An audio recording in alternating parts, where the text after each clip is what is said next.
बेटा करे तो गलत, दामाद करे तो सही। ममता और मोहन की दो बेटियां और एक बेटा थे। तीनों की ही शादी हो चुकी थी। जैसा कि हर घर में होता है कि बेटियों का सुखी संसार देखकर माँ खुश होती है, लेकिन यदि उनका खुद का बेटा अपनी पत्नी को सर आंखों पर रखे तो सास को अच्छा नहीं लगता। ताने यही मारे जाते हैं कि बहू ने बेटे को वश में कर लिया। ममता और मोहन की बड़ी बेटी विदेश में रहती थी, जो काफ़ी दिनों से उन्हें बुला रही थी, लेकिन ममता और मोहन हमेशा ही टालते रहे। इस बार दामाद जी ने उनके आने जाने की टिकट करवाकर उन्हें भेज दी। इस बात का ढिंढोरा ममता जी ने हर जगह पीटा कि उन्हें इतना अच्छा दामाद मिला है जो अपने सास ससुर के लिए इतनी महंगी टिकट भिजवा रहा है और उन्हें वहाँ बुला रहा है। ममता जी ने अपने और अपने पति के जाने की तैयारी अच्छे से कर ली। साथ ही साथ अपनी बहू को हजारों हिदायतें भी दे दी कि घर खर्च कैसे करना है, कहाँ जाना है, किससे क्या बोलना है।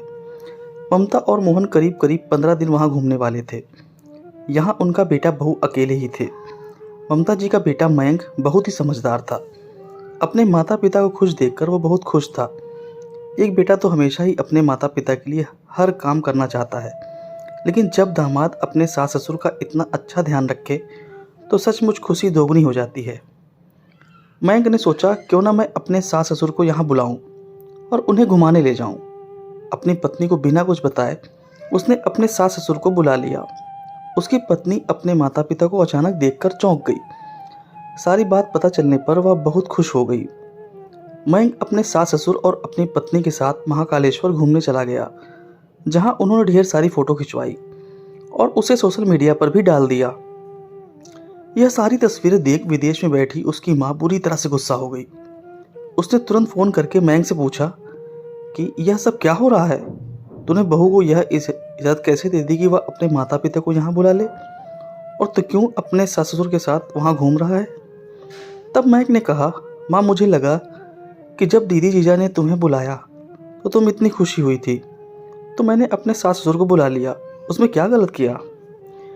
जीजा जी तुम दोनों को प्यार से बुलाकर तुम्हारी और पापा की मेहमान नवाजी कर रहे हैं। वैसे मैं भी अपने सास ससुर का ध्यान रखूं तो उसमें क्या परेशानी है? ममता के पास कोई जवाब नहीं था, बस फ़ोन पटक दिया। तब उनके ही दामाद ने उन्हें समझाया, मम्मी जी ज़माना बहुत बदल गया है।